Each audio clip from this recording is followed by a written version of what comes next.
ప్రియ సహోదరి సహోదరులారా, ఈ యొక్క ఆగమన కాలంలో ప్రత్యేకించి మొదటి ఆగమనము, రెండవ ఆగమనము గురించి ధ్యానిద్దాం. మొట్టమొదటి ఆగమనము దీనాతి దీనమైనటువంటి ఆగమనం. రెండవది మహిమాన్వితమైనటువంటి ఆగమనం.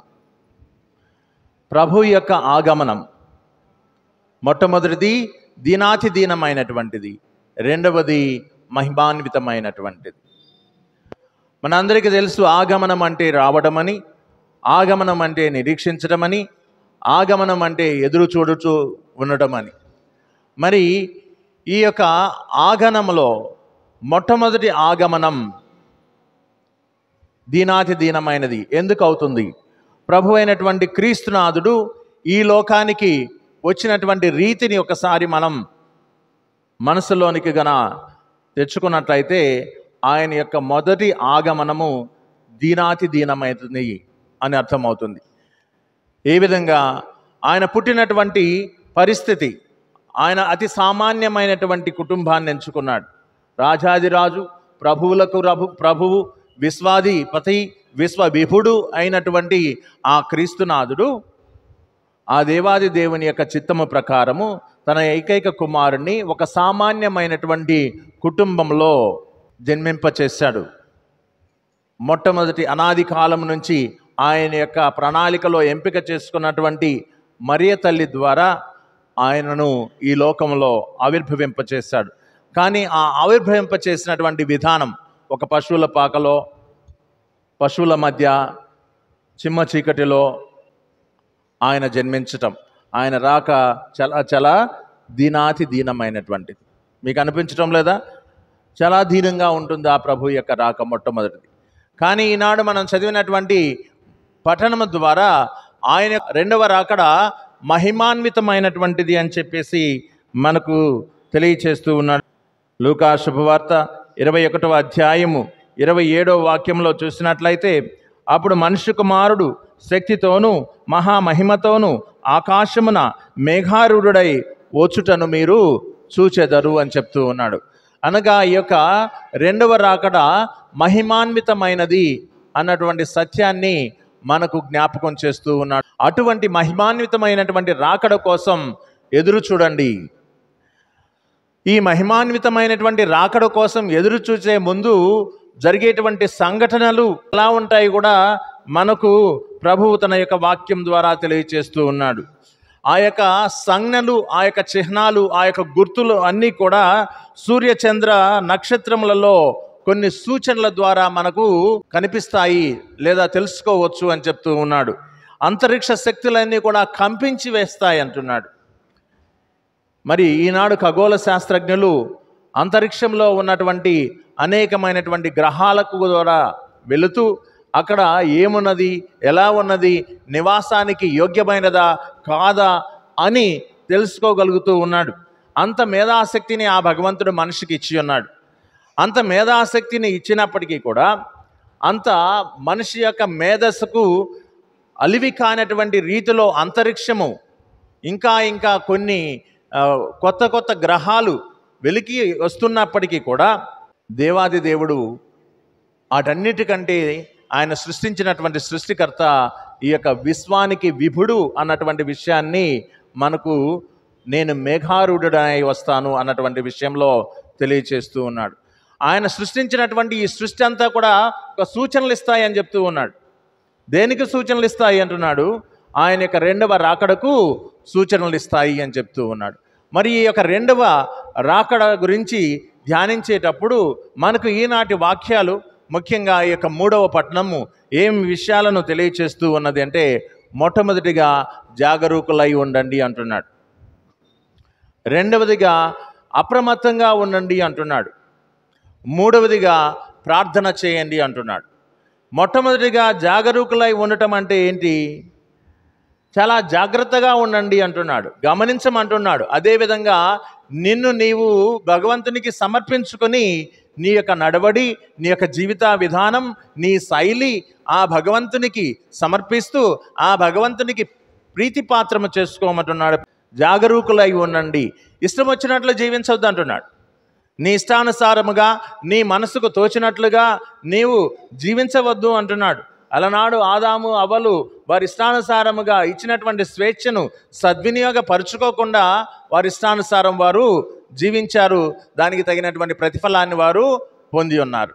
అదేవిధంగా నీకు ప్రభు అయినటువంటి క్రీస్తునాథుడు తన ప్రశస్తమైనటువంటి వాక్యము ద్వారా అనేక విషయాలను తెలియపరుస్తూ ఏ విధంగా ఉండాలి, ఏ విధంగా మనగలగాలి, ఏ విధంగా జీవించాలి అన్నటువంటి సత్యాలను మనకు ప్రబోధిస్తున్నటువంటి తరుణములో ఆయన యొక్క రాకకు నిన్ను నీవు సంసిద్ధుడిని చేసుకో, జాగరూకత కలిగి ఉండు అంటున్నాడు.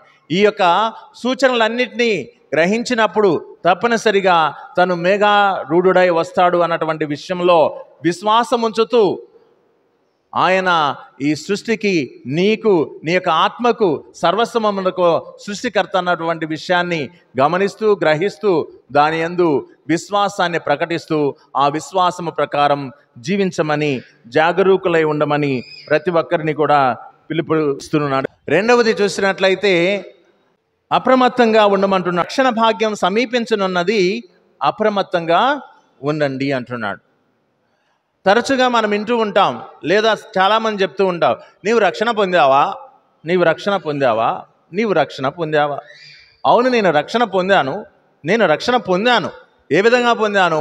నేను నీటిలో ముంచబడ్డాను కాబట్టి నేను రక్షణ పొందాను. ఇక్కడ జ్ఞానస్థానం పొందాను కాబట్టి నేను రక్షణ పొందాను. మరి రక్షణ పొందితే నీ యొక్క మనసులో నుంచి ఈ కుళ్ళేంటి, ఈ కుతంత్రం ఏంటి, ఈ ద్వేషం ఏంటి, ఈ అసూయ ఏంటి? మరి రక్షణ పొందినటువంటి వాడు ఎవడు కూడా ఆ విధంగా మాట్లాడతాడని నేనైతే విశ్వసించు. ఎందుకంటే ఒకసారి నీవు రక్షణ పొందినప్పుడు నీవు సర్వస్వము కూడా నిన్ను నీవు సంపూర్ణంగా సంగ్రహంగా ఆ భగవంతునికి సమర్పించుకున్నటువంటి వాడవై దానవై ఉండాలి. మనమందరం కూడా చాలామంది చెప్తూ ఉంటారు, నేను బాప్తిసం తీసుకున్నాను, నీటిలో నింపబడ్డాను, సంపూర్ణంగా మునిగిపోయాను కాబట్టి నేనేం పొందాను? రక్షణ పొందాను. అటువంటి వారికి చెప్తూ ఉన్నాడు ప్రభు అయినటువంటి క్రీస్తునాథుడు. చాలా చక్కని వాక్యాన్ని చెప్తూ ఉన్నాడు. తుచ్చ విషయాసక్తితోనూ త్రాగుడుతోనూ చీకుచింతలతోనూ మీరు మందమతులుగాక అప్రమత్తులై ఉండండి అంటున్నాడు. తుచ్చ విషయాసక్తి ఏమిటి అంటే అర్థం ఏంటి? నీకు అవసరమైనటువంటి అనవసరమైనటువంటి దానిలో తలదూర్చటమే తుచ్చ విషయాసక్తి. దేవుడు నీకు కొన్ని పరిధులు ఇచ్చాడు, కొన్ని బాధ్యతలు ఇచ్చాడు కదా. ఆ బాధ్యతలు నెరవేర్చటలో నిమగ్నం అవు. నీకు సంబంధం లేనటువంటి వాటిలో నువ్వు తలదూర్చటమే తుచ్చ విషయాసక్తి. దానిలో మనం చాలా ఆసక్తి చూపిస్తాం. ఇతరుల విషయాలలో, ఇతరుల యొక్క ఉనికిలో తెలుసుకోవడంలో తప్పు లేదు. కానీ ఆ తెలుసుకోవాల్సినటువంటి ఆసక్తి ఏ కాంక్షతో మనము కాంక్షిస్తున్నాము అన్నటువంటిదే చాలా ముఖ్యమైనటువంటి విషయం. మరొక వ్యక్తి యొక్క పతనానికో, మరి ఒక వ్యక్తి యొక్క కీర్తిని దిగజార్చడానికో, మరి ఒక వ్యక్తి యొక్క పలుకుబడిని నాశనం చేయడానికో, లేదా వారి యొక్క ఉనికిని నిర్వీర్యం చేయడానికో మన యొక్క ఆలోచనలు ఉండకూడదు. అందువల్లనే ప్రభు చెప్తూ ఉన్నాడు, తుచ్చ విషయాసక్తితోనూ అంటున్నాడు.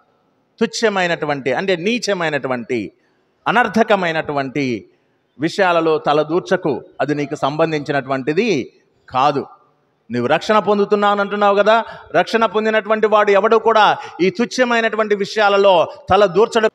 ఒకవేళ అటువంటి పరిస్థితి వచ్చినట్లయితే క్షమాహృదయము దానికంటే ముందుగా నీలో పెళ్ళిబిక్కుతూ ఉంటుంది.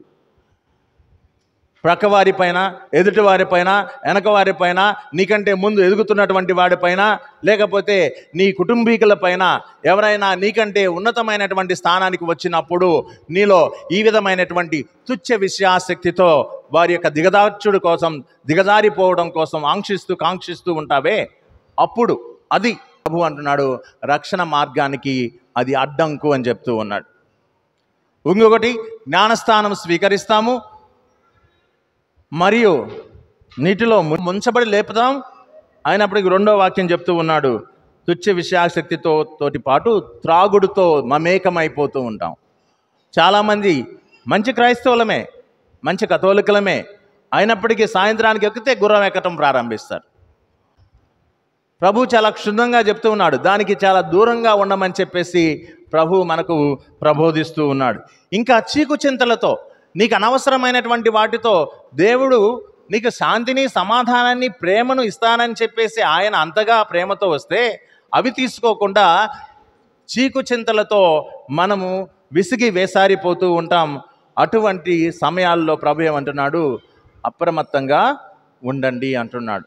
రక్షణ భాగ్యం సమీపిస్తూ ఉన్నది, రక్షణ ప్రాప్తించబడుతూ ఉన్నది. అటువంటి ఆ రక్షణలో నీవు భాగం పాల్పంచుకోవాలనుకున్నప్పుడు నువ్వే విధంగా ఉండాలట? అప్రమత్తంగా ఉండండి అని చెప్పి ఆ ప్రభు మనకు తెలియచేస్తూ ఉన్నాడు. చివరిగా చూసినట్లయితే ప్రార్థన చేయమంటున్నాడు. దేనికి ప్రార్థన చేయమంటున్నాడో ప్రభు చాలా క్షుణ్ణంగా తెలియజేస్తూ ఉన్నాడు. ఇప్పటి వరకు ఆయన జరగనున్నటువంటి అనేకమైనటువంటి సంఘటనల గురించి, స్థితిగతుల గురించి, పరిస్థితుల గురించి మనకు ప్రబోధిస్తూ, మీరు ప్రార్థన చేయండి, శక్తిని పొందటానికి ప్రార్థన చేయండి. దేన్ని పొందుకోవడానికి? శక్తిని, బలాన్ని, అనుగ్రహాన్ని, కృపను, దీవెనను పొందుకోవడానికి మీరు ప్రార్థన చేయండి అని చెప్పి 36వ వాక్యంలో తెలియజేస్తున్నారు.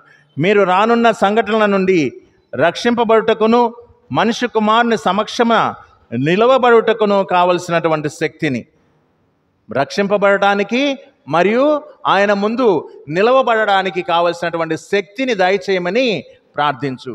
ఎందుకంటే నీవు అప్రమత్తత లేని జీవితం జీవించినట్లయితే, జాగరూకత లేని జీవితం జీవించినట్లయితే రక్షణ భాగ్యం పొందటం అనేటువంటిది చాలా కష్టం.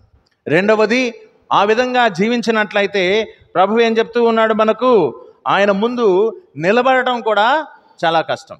అందువలన ఆయన ముందు నిలబడడానికి మరియు ఆయన ప్రసాదించేటువంటి రక్షణను పొందుకోవడానికి, రక్షింపబడటానికి మరియు ఆయన ముందు నిలబడటానికి కావలసినటువంటి శక్తిని, బలాన్ని ఇవ్వమని ప్రార్థించమంటున్నాడు. ఈ యొక్క ఆగమన కాలములో మొట్టమొదటి దినం ఆశను కల్పిస్తూ ఉన్నది. ప్రభు మన కోసం వస్తున్నాడు అనేటువంటి ఆశ, మనల్ని రక్షించడానికి వస్తూ ఉన్నాడు అన్నటువంటి ఆశ. ఆయన వచ్చేదే నన్ను రక్షించడానికి, నా కుటుంబాన్ని రక్షించడానికి, నా సంఘాన్ని రక్షించడానికి, మనుషులను రక్షించడానికి వస్తూ ఉన్నాడు అనే ఆశతో, ఎదురుచూపుతో జీవించటం. ప్రభు రానున్నాడు, రానై ఉన్నాడు, మేఘారూఢుడై రాయనై ఉన్నాడు అన్నటువంటి విషయం గురించి ప్రత్యేకంగా ధ్యానిస్తూ, జాగరూకత కలిగి, అప్రమత్తత కలిగి, ప్రార్థన చేస్తూ ప్రభువుకి చేరువవటానికి, ప్రభు సన్నిధిలో జీవించడానికి మనమందరము కూడా ప్రయాసపడదాం.